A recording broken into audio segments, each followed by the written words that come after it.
Constructing your life is about much more than just building a bank account.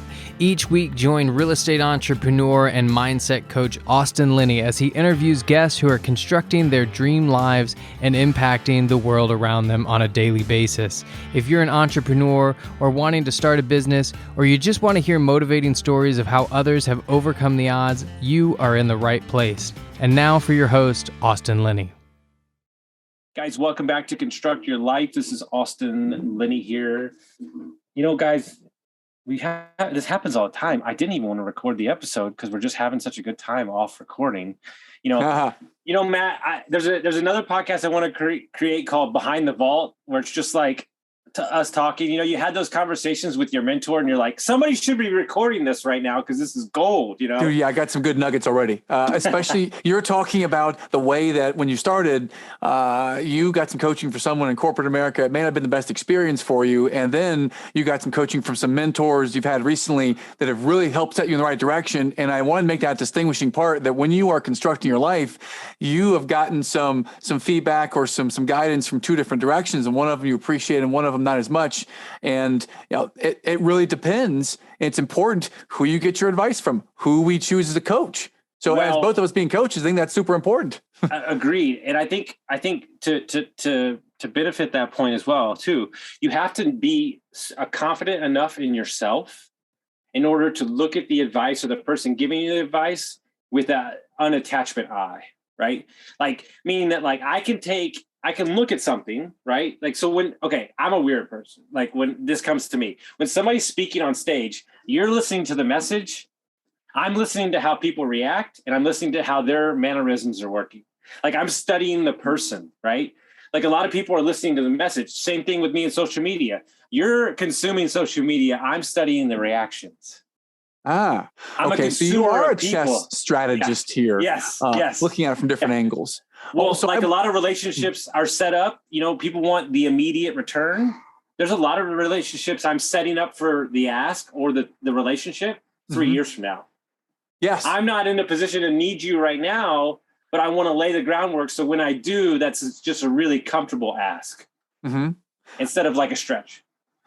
Totally agree. So I'm curious, when you are, let's say you're listening to some advice from a coach or feedback from anyone, you're hearing their feedback, their opinion. What's going on in your mind? What questions might you be asking yourself when you're hearing someone else's coaching or feedback or advice? Normally they're really right. The second thing is that it's a question of asking yourself, am I taking this in through my ego, or am I taking it through my lens of my mind? Right. And I think in my younger days, it was pure bravado and ego. And I think that ultimately understanding, here's a better question. Is this something that I'm willing to listen to right now? Yeah. How about you? I like it. I'm listening in a couple different angles. One angle is, what is the credibility of the person that's sharing this coaching and this feedback, this advice with me? Are they someone that's had massive success, or have they had massive failure and learned from it? So I'm looking at the credibility of the person that's offering it, number one. Number two, I'm asking myself, is this person sitting in the front row in my life? Because my friend John Vroman taught me that people sitting in the nosebleed section don't get the privilege of having a front row opinion in my life. So if someone is just a naysayer or someone that's out there, out and about in the background of my world, I'm not going to empower them to give that much credibility or that much size in my brain that will make me feel good or bad. I'll just take it in. But I'm not going to necessarily feel it in a way that it's that important to me, right? A close friend of mine gives me some feedback or advice. I will listen and take it to heart because they're in my inner circle. But if someone I don't know is offering some advice, I'm asking about the credibility in my mind. I'm asking myself, who are they to be able to offer this advice? And I'm reminding myself that, this is someone I didn't know a week ago. So they may have some advice or feedback, but it's not as important as the advice or feedback of my immediate family and friend circle. Those are some random thoughts that go through the mind. And so when you're coaching somebody from your perspective in your career, they'll just use a client in your instance. Are there things that you would like to share with them as a coach that maybe they're not at that place right now that they can understand the information that you need? Do you hold something back a little bit to when maybe they're peaked open or maybe it's time for them to hear it? Because I believe the message, this is my philosophy on my podcast. I don't control when you hear the message or what you hear. I don't control that, but I'm just going to say the message. So like when you're coaching somebody in your business and you know the answer, like maybe it's not the right time for them to hear it. Maybe it's going to take a couple more sessions. Do you hold back or do you try to fit it in there when you see fit, or do you hold on to the information? That's a great question, Austin. I think that if someone asks me a direct question, I'll ask them, well, do you want me to share the answer or my opinion on it? Or do you want me to challenge you to come up with a question and come up with the answer first? So I'll really kind of test them or challenge them like I would my kids. If they come and ask me to make them breakfast, then I know how to make breakfast. I know what to do, but I can also challenge them. What would you do if you were me right now? If you were in my shoes doing it, what would you do? Do you want to hear? I always want to challenge their thinking first and ask them what they might do. And you know what? If I were in your shoes, here's the way that I might consider approaching it, knowing what I know about you and knowing what I know about this result we're looking for. Here's one perspective. I might challenge them with that. I thought you were going to say, when the student is ready, the teacher appears. I thought you were going to go like Yoda-like on me and say something like that. And I'm with you. Because there have been times with clients where I've shared, here's a perspective and here's something that I would encourage you to consider doing. And they've done it and had great success. Some of them said, no, I don't want to do that. And then literally like 3 years later, oh, that's why you're talking about figure out who your ideal client is so you can market to the right person. All right. So I'm with you on, do you just tell them the answer or do you figure out a question that challenges them to think of the answer and see how they think about it? That's the way I had a syndrome in my 20s and it was called the unsolicited advice guy. And it was until I heard from a mentor, it's like, you have to ask permission or they have to be in your space for you to share. Like, especially when I got sober, the real eye-opening experience for me was I didn't tell anybody I got sober. Like I just didn't share it. It wasn't my thing. I needed my space to kind of take 20 years of being an alcoholic. But when I had 3 guys reach out to me, they're like, hey, you haven't talked to me, but because of you and seeing that you could do it, I got sober. And that's when the light bulb went on and I go, oh, the best way to live your life to change people is to lead by example. Darn just go out right. and live your life, right? Instead, because I was the quintessential, you should do this, you should do that, you should do this. And nobody wants to hear that. I think you're 100% right, Austin. And you just hit a main idea. Some people like me who are incredibly structured, who can come up with a workflow or a game plan or a routine for just about anything to get to the finish line. Some people, it's just actions speak louder than words. Keep it simple. Just show me. Just show me. Yeah. And you lived your life and you showed the example and they were inspired by what you did, not because you wrote out a 20-point plan for them and tried to get them to think about it. You just did it. So in the absence of, I'm not there to answer the question. Just watch me. Watch me. And we talked about this beyond the vault before we even turned the podcast microphone on. One of the things that empowers you to be successful and to do what you do in this world is you get up at 4 a.m. and you crush it, and I get up at 4:30 a.m. and crush it. Right. And I don't have to tell everyone that. If they ask, how were you successful? What's your why? What's your North Star? My North Star, it's all around me. If I could turn the webcam around, I'd show you, but I got a picture of my wife and me up here on our honeymoon. I got pictures of all the kids over here, of which there are 3, and they are 7, 5, and 3 years old, and they are a bundle of energy, all girls. So I'm surrounded by 4 women and my full-time nanny, 5 women all day long, 6 days a week. So my why is constantly surrounding me. And I look up on the wall right behind the webcam and I have my values, my long-term core values and my short-term goals for this year. All of this stuff, you ask the why, all of this is for them. And so I can do things with them for them. All right. So that's the why. What is your hope for your kids? If you just I hope for my kids, 2 things. Yeah. When they turn 18 years of age, I would love for them to know that daddy loves me and I can do it too. So implanted in their brain throughout the time that I, God willing, am blessed to spend with them here while they're at home. If it's 18 years, then in those 18 years, I want them to leave the nest being able to say that, Daddy loves me and I can do it. That's a strong self-esteem is between the lines answer there. I want them to believe in themselves. And I want to empower them through positive affirmations, through time, attention, through seeing me. Actions speak louder than words. I got one of my daughters who's not here at the moment in the other room, but she listened to my first 4 coaching calls of the day this morning because they're home from school right now on July 5th. So she's sitting over there playing and she's listening to coaching calls, right? She's up this morning with me at 4:30 doing my version of the Miracle Morning. We're doing a puzzle together. We're exercising together, and I want them to see that. And I want them to have that self-belief. Right? Because if there's one thing, Austin, I would say that my superpower, it is that I have been blessed, and I hit the lottery here.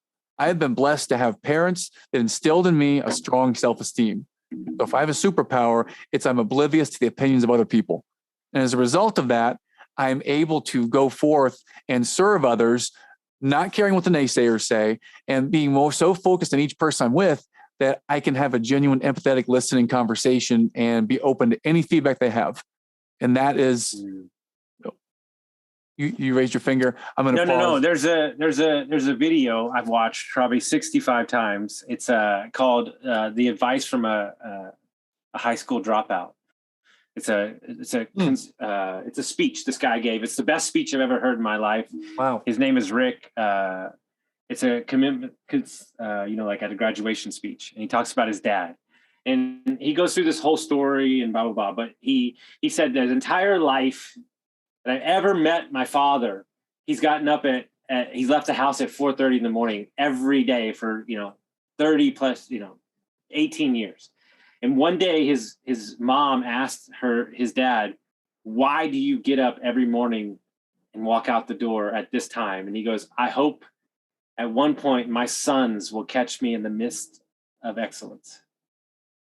And it was like, wow, like wow. And then fast forward to the video I just saw last week from Gary Vee. A mom came up to him and asked him, "What do you tell young girls about being bullied online? What's the one thing that you could give?" And Gary said, "The only way that I could see to combat it is to give them self-esteem. To give them enough self-esteem where that person doesn't pierce their thing." And as you say that, like most of my struggles, if I were to take my 100 plus, 150 sessions a month, clients from all over the world, business, different matter, it comes down to one thing over mindset things and everything. It's love of oneself. Like ultimate love of like understanding that like, hey man, like you got this. And the moment that you, some things that I don't share a lot is like, I got attacked a lot for being sober. Like people would like attack me. Like, "I don't know who the fuck you think you are," blah, blah, blah. Like all the time. This happened all the time. And what I realized is at first I took offense for it. And then I realized that they were just hurting that they couldn't do it as well. Like they were, I was a constant mirror of what being sober looked like, and they couldn't cross the bridge. Right. And then it all, when you study addiction as much as I do, and you're helping people, it's really about self-love. It's about that self-esteem, that confidence of not letting the external forces dictate. I used to not be very good when it was not sunny outside. Yeah. Like I'm being dead serious. Like I was in a bad mood if it wasn't sunny. Okay. And then I met my fiance and she's like, "You do understand that like rainy days are great days too." And I was like, "So like you can just say like rainy days are great days too?" And she's like, "Yeah." And I'm like, "So now I love rainy days." Wow. And it's like, wow. Like, and it's like, these are the things that like, it's like, sounds so trivial, but this was like, I don't know, a year and a half ago. Like, and it's amazing how much we as people, are predicated by this person or this person speaking into their own insecurities instead of just being built up from the ground up of our own self-esteem. Totally right. Totally right. And I want to add some kudos to your fiance for affirming and changing that belief. Because I love the affirmation of today's a great day. A rainy day is a great day. I read these affirmation cards every morning religiously for the last 7 years because I truly believe that when you build that system of self-belief, build that system of, and one of my affirmation cards, Austin, is love. And I read this out loud, and it forces me to be, this is how I've constructed a yell-free home.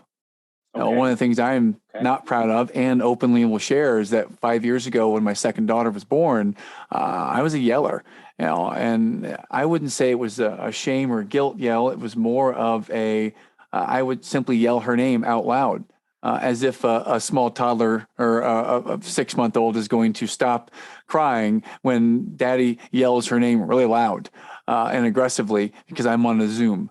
Right. So that was painful to really see that every day now, and how I maybe did some damage. Right. So how do we work around that? How do you change that path? Well, the way we change the path is we started doing these affirmations around living in a yell-free home. About my tools of the trade are going to be patience, love, positive reinforcement, and attention.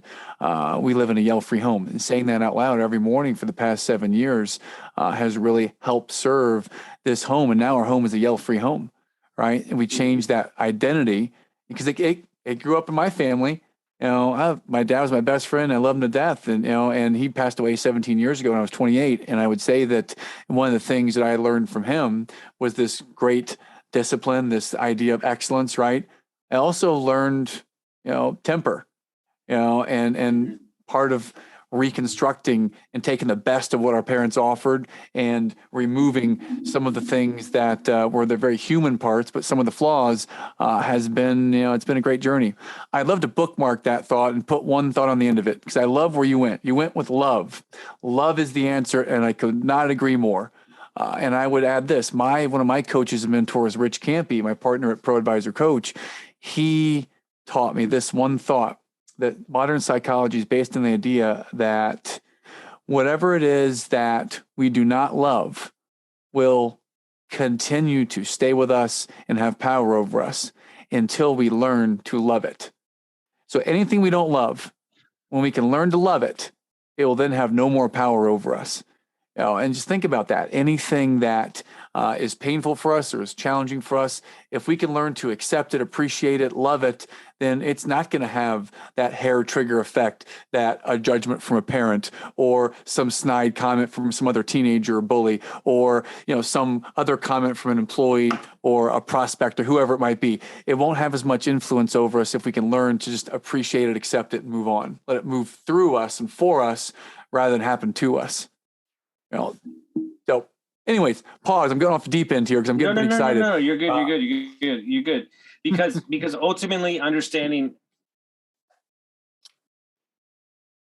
where we go to and just in our coaching is like, I'm looking at the knowledge. This is my big thing right now. I'm looking at the knowledge that you're bringing to the table. There's YouTube out there. There's podcasts, there's books, there's people that in your circle. Like everybody, I have this random thought a lot of times, and this might be a stretch, but I truly believe that books, podcasts, and learning is nothing more than a confirmation of what we already know deep down inside. Okay. Well said. And let me explain to you how. I didn't read How to Win Friends and Influence People for years, even though everybody recommended it to me. I didn't read it until a year and a half ago. I read it and go, I've been doing this for 25 years. This was already in my head. Okay. Well, now when we're talking about private equity structures and business and learn. Yeah. But I'm saying deep down in your core, understanding that what we're after here is a human connection. Like I tell everybody all the time, we're not in business. We're in the people business. Yes. And when you understand that we're just building up people and giving them the tools they need, supporting them, loving them, giving them the free reign to be who they need to be. But here's the most important thing. I'm asking them every day, what are you going to fail out this week? What are you going to go out and try that's new? Because I need you to do that. I really do. And they're like, well, that's different. And I'm like, yeah, this is not a micromanaging like expectations. This is for you to know that you're born to do something great. You have the most important skill in my business, which is loyalty, skills I can teach. But if you just if I believe in you, so I'll give you my favorite thing I've ever heard from a good friend of mine, Dr. Colleen She said, when I got divorced, I didn't love myself enough to change. But I borrowed the belief that my daughters had in me long enough till I believed it in myself. Wow. That's beautiful. I didn't love myself enough to change and get sober. But when my mentor said, hey, kid, I don't know what it is, but you got something. Just keep pushing forward. I took that stuff and ran with it until I owned it for my own self. Now that took 3 or 4 years. But a lot of times in life, we're creating a space where we're waiting around for the confidence to show up. We're waiting around for the love to show up. When almost sometimes you kind of just gotta walk on. I said, you Indiana Jones. When he walks out on the bridge you can't see, that's entrepreneurship. Yes, totally. Yeah. Well, so when you're in the space of kind of low and not believing yourself and borrowing that belief and that love, gym, small things, man. Okay, it was me. I lost 85 pounds. So it was like, hey man, you know what I can do today? You know what I can control? I can control going to the gym. I can't control anybody else's decisions, but I can at least get up. And what I realized, and this is for me and everything, and I broke 97 bajillion promises to myself in my 20 years of addiction and starting businesses and stopping and never getting to the point. I made a visceral, aggressive statement with myself that if you start something, no matter what it is, what the weather is, it doesn't matter the situation, you will complete it. And so now I refuse to start anything that I will not accomplish. And so consistency is my home. And I think consistency is a buzzsaw that can destroy anything and get over any emotion. And so I just do that every day. Have like your little list, and that's where you could start. I think what I love about what you said is it shows over the spectrum of time that people can do it because you're in a low place and you borrow that love, you borrow that belief from someone else, you find a way to take action, you get back on the horse, you get back to exercise. And the man I'm speaking with right now, you're thriving. Right. And you were not always thriving. And to go from where you were in this very low place with alcohol, right, and to now be sober, crushing it in business, have a great fiance, have a great podcast with great guests. I mean, unimaginably awesome guests. I think that you're absolutely someone that others can look at and say, this is a great example of I can do it too, because he did it. Right. And you did it through some of those very simple, not easy, but simple steps. Well, I think ultimately we all make it way too complicated. I mean, like it's like, I remember this book. I can't even remember. His name is Derek Sievers. And one of my clients is like, you need to read this book. He's the guy that created CD Baby. And like the whole book is like, hey guys, I sold my company for $25 million and I had 2 pricing structures. Like, he's like, I made it as simple as possible. And it's like, there's 3 buckets. There's what's the long-term vision? What can create, layers? And then what's the most immediate action that we can take right now that'll get us to, what we do in our business that I think is super important? There's a number one thing I have, and it's the number one thing I protect. I protect the decision. You're not allowed to make a decision based off the fact that you're hungry, you drank too much, or you're unemotional, or you need money. You can't make I can't make a huge business decision if you're on too many meetings, or you're not taking care of your body, or you're not taking care of your mind, you're not eating right, because that decision may be based off of negative emotions, ego, you're not prepared. And that's going to take us into one bad decision is going to turn into another bad decision. So I ask ourselves all the time, are we making this decision with all the proper information and where we need to be? Here's the biggest thing I've ever done in my entire career. We got terrible news on a real estate deal. I mean, not great. Gonna lose some money. And I said, you know what? This was at 2:00 in the afternoon. I said, it'd be great. Let's put a pin in it. Let's put a pin in it till tomorrow morning. I don't think it needs to be. And that was like the evolution for me to get over my Everest. I'm not going to react to this right now. I'm still got meetings today. Let me deal with my meetings. Let me have a nice meal. Let me get some sleep. And then let's go look at it tomorrow. And what was that like? It still didn't get better. It that? still didn't get better. But at least we know it wasn't a rash decision. That's a very hard thing to do, Austin. What was it like? 'Cause a lot of people have trouble just hitting a pause and putting a pen in it and sleeping on it. How did you muster the courage or the patience to do that the first time? And how hard was that? Because nothing I do right now is going to be from the place it needs to be. Nothing I bring to it, right? Like we're dealing with something even right now. That's not the most amazing decision, but I'm so at peace with it because I'm like, hey, it is what it is, man. Like, we're here, so we have to address it. We have to deal with it. I think a lot of people aren't willing to have, they're riding the highs of the peaks and the valleys of the emotions, and they're feeding off those. This happened. This is for real. To get sober, to get divorced, to get laid off and start a podcast all in the same 3-week span, and to change your life around, there's a lot of aggressive energy that needs to happen. Like to stop, to stop drinking for 20 years. There's a lot of aggressive things that change your life. Well, let's fast forward 12 months later, and I'm searching for that aggressive Austin. I'm searching for that angry Austin. Like I know him so well, right? Like that's the guy that gives me the fuel I need to succeed.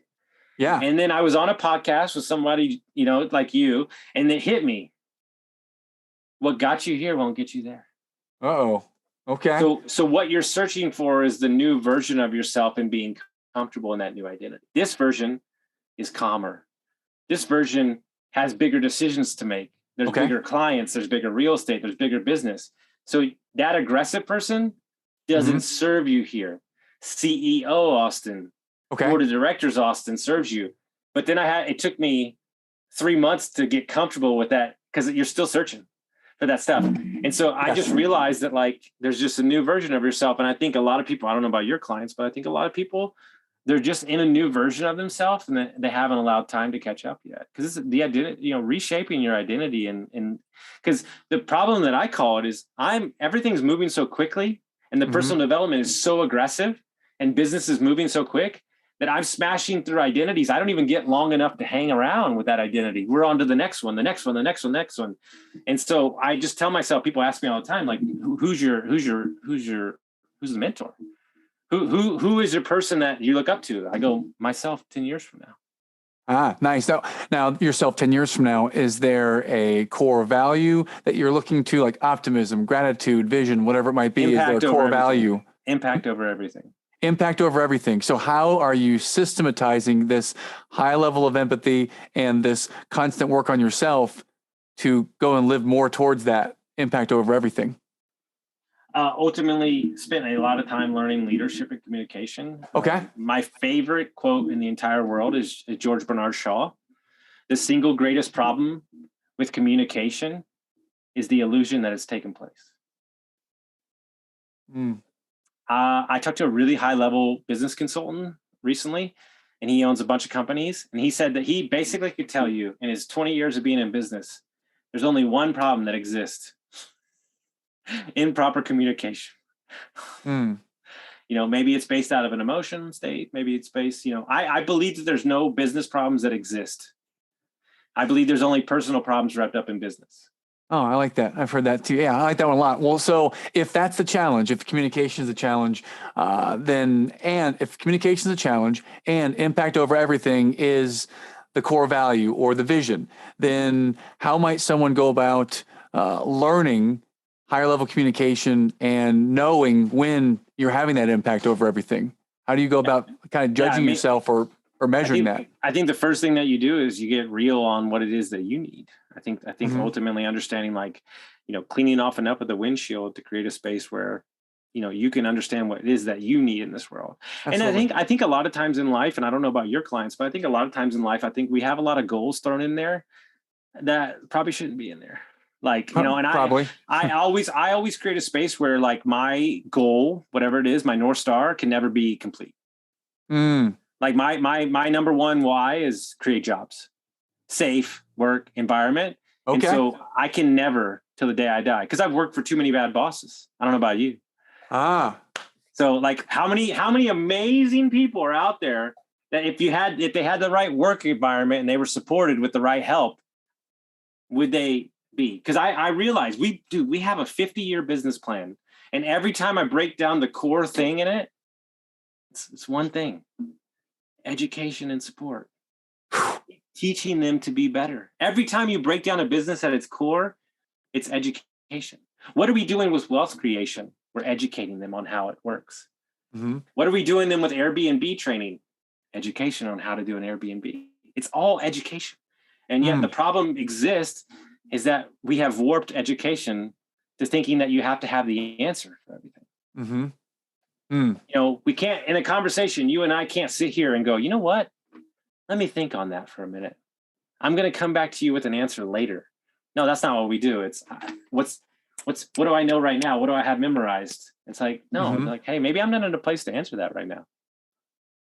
Like, you know what I'm saying? Like, I'm a little too emotional right now. Let me get back to you. Like, who does that? Nobody does that. I can certainly relate to you on the part where having a tough boss from time to time, or being an employee in a place where you're not as valued or feeling as appreciated or valued. So I think when it comes to constructing your life, the thing that really has resonated from our discussion so far, if I'm focused on what I've learned from you, is that you've intentionally found a way to systematize your impact over everything vision through the actual what matters is the creation of jobs. And you do that by looking at yourself every day and taking action every day in some way. That's what I'm feeling right now from listening. Yeah. From hearing our discussion. I think ultimately understanding that your business plan or your need in life, right? Whatever yours is, whatever mine is, whoever's listening to this is ultimately yours. And I think where I have a big issue, and I was talking to one of my friends about this on the podcast, is that nobody's allowed to just be in a season for a certain period of time. Like, your name is Coach Matt, and you have to be a coach for the rest of your life. It's like, no, maybe for like 5 years, that's the season I'm in, and then the next season's a different season. And then we're a society where we love labels. Because if we put everything in labels, like if you were to try to label me, like it'd be very exhausting for you. Well, if I were to label you right now, I would say energy. I'd say self-love, and I'd say aggressive for humanity. If I had to label you, I like it. Yeah, and that's better. I'll take that over businessman all day long.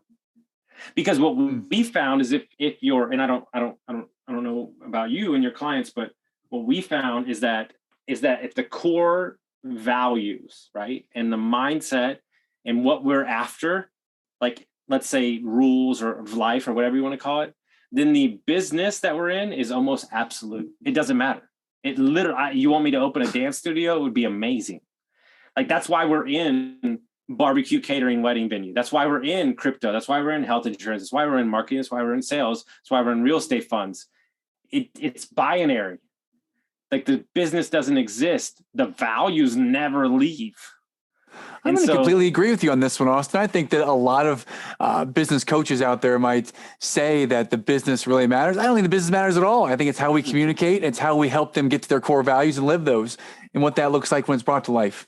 Doesn't matter the business. If you're happy, like I see you, like your smile never leaves your face. Like you're in alignment with what you're doing. Your vision is set. I would imagine that you're extremely intentional with your clients. You want them to succeed. There's no ill-gotten steps for you, right? And so because of that, like, it's very easy for you to flow in and out of your day. You can be the dad and be the coach on the podcast or the client call. And then your next step is here. You don't need this big separation because your life is intertwined. Like my life is in lifestyle. Like 14 calls today, step out, get on a plane, fly across the country, go meet my partners, walk real estate, talk on the phone. There's no, like, it's all one thing. And people have to separate this whole thing. I don't like it. I love the way that you're in harmony with that. And thank you for making those statements, because I would agree that everything is in harmony and it is intentional, and it's very transparent that what you see is what you get, not a different person in each place, that the same values in every place. in essence, not ideally, but in essence, you're Coach Matt in some aspects of with your kids, because that's going to make them a better version of themselves. So if you were to leave that behind and not give them that, you would actually be being selfish by giving them the best they need. Right. And so you can take some of that. Like, people think that as a coach, and I'm sure you too, as much as I'm working on you, me working on you is working on me. Yes, 100%, always. Yeah, and that's probably one of the allures of this business is that we get to work on ourselves all the time. Do you know who Dan Sullivan is? Of course, one of my coaches. Okay. The line by the way, we built 90% of our business off of self-managing business book. Like, that is our vision. I already had it. It's an amazing book, best dollar you ever spent in your life. But basically what he said is, he says, I am forever young and vibrant and smart, because I am coaching the most vibrant and smart people in the business, and they're keeping me young. And that's when I was like, oh my God, I'm never going to not coach, because it's keeping me in the forefront. It's keeping the mind sharp. It's sharpening my skills at all times that can then correlate into my businesses. Mm-hmm. Totally agree. And one of the little nuggets I pulled from there between the lines in that quote is that he chooses the right clients, meaning that you get to intentionally choose who you want to work on together, right? So it's not like I'm going to choose just this person because they pay the most. I'm going to choose the person that, well, they pay a fair market value and they genuinely want this and they have these values that I align with. When you say that's the number, I'm interested to hear your comment. I would say, as a coach, consultant, whatever you want to call it, I would say that step in your business is the biggest hurdle that keeps some coaches from going to the next step. It's not, it has nothing to do with the amount of money. It's, are they the right client that fits in your vision? Do they want it? Do we align, or am I just taking the paycheck? I think that's when you cross over that hurdle, that's the holy grail of coaching, in my opinion. That's a great observation. And I would say my response is, for people like you and I who may value a greater impact, whatever that might mean, yes, that's important in who we coach. Some coaches might just view it as, I'll take any client I can get because I want to help anyone, or I'm just getting started in business. I need any client I can get. So for me, it is very important to pick the ideal client, the person I want to work with. And for most of the people that I coach, it's important that they choose the right person for the right seat in the bus. It's important they choose the right type of ideal client to continue scaling the way they want to. So I think there's a lot of different degrees of intentionality on and what we want as the end result. But for me, and it seems like for you, is we want to choose specifically the type of person that might align with our values. We want to be in business with them for 20 years. Yes. So that's something that you talk about. Like, I would say most of our clients flip from consulting to we own part of the business. That's the business model. And so if we're not going to be, what does Seth Godin say? If you're not going to be in business with them for 10 years, then don't be in business with them for one day. Wisdom. It's like at the end of the day, that's the truth. Like they're family, man. Like, they're family. Like, I want people that are excited, and I want, like, what blows me away is when you're in alignment with what you're doing, how a year feels like 10 years. Oh, absolutely right. Yes. It's like, wait, we just met a year ago and we've done all this. Oh my God. What is it going to look like when we extrapolate that out 20 years? Yes. So and on the flip side of that might be my cell phone rings. I look down, the caller ID, it's the client. I'm like, oh my God, not that guy. If that's your genuine response, then you're not with the right client. If it's like, oh yeah, them, then that's the right client. Super excited. And I think ultimately, what's not talked about, and we'll finish up here. I think as a coach, and I'd love to hear your response, the biggest thing I had to do for myself was to learn how to handle my recovery. Like, when you're starting out, like, a lot of energies, a lot of holding space for people, a lot of difficult decisions, a lot of difficult spaces. I basically had to start getting the massage a week to kind of like take the 90 minutes to like meditate and close some loops for me, because it's just so much bombarding of energy and different things. And so taking walks, being out in nature, it's kind of like that for me has been like, I realized it wasn't an option for me because I'm a better coach when those things happen. So it's on me to be the best coach for them. Fascinating. It's amazing because we're both high-level coaches and we have a completely different response to the same question. You know, for me, those parts are natural and strength for me. The challenge for me has been more around developing the emotional intelligence and the empathy to pause, to really feel them and not just try to fix everything. You're my co-host on my other podcast. He is the smartest guy I've ever met. And he would say, I would love to steal a little bit of your gut and empathy. And he's like, I would love for you to steal a little bit of the systems and process. And so we kind of had this amazing, I know exactly what you're talking about. Well, that's amazing hard. because you probably borrow the strengths of each other, and both of you are more elevated as a result of it. And I find the same. He said it very good on a podcast. Austin, you will jump off the 30 stories through a fiery hole, down 3 flights of stairs. You will yank them out of the hell they're in, and I'm just going to hand them the tools necessary. If they want to walk through the door, that's on them. I just had this great visual of you jumping off and having a cape on and flying down there, and he's just standing there calm and casual, like because one of my specialties is victimhood, and I truly believe that victimhood is the hardest in the world because it's a bunker mentality and nothing seems right. And I can almost fix everything. Victimhood, it takes a special person. And only because I lived that for 20 years can I see it so clearly. That's deep. That's another episode on itself, helping with the victim mentality. So if people want to find out more about you, they want to follow your journey, how would they do that, sir? Oh, I'd love for them to check out the Eternal Optimist podcast. And it's on all the podcast platforms. You can also come find me at Coach Drink on Instagram, or just Google Matt Drinkhahn. You'll find me in a bunch of different social media places. I cannot guarantee that I'll be able to serve everyone, but I will at least respond to any and everyone and offer some time, whether it's with me, with someone on my team. Would love to help anyone out there that wants to scale and grow their business, or any recovering perfectionist or highly functioning workaholic. So I love it. Yeah. Well, I'm ready to go. I'm ready to go to this golf tournament. So I'm excited for the details. I'm ready to swing the sticks, and I'll bring all my team and most of my companies are obsessed with golf. So we have a lot to talk about. So, but guys, if you like this episode, send it out to your friends, share it with somebody who gets some value, and we'll see you next time.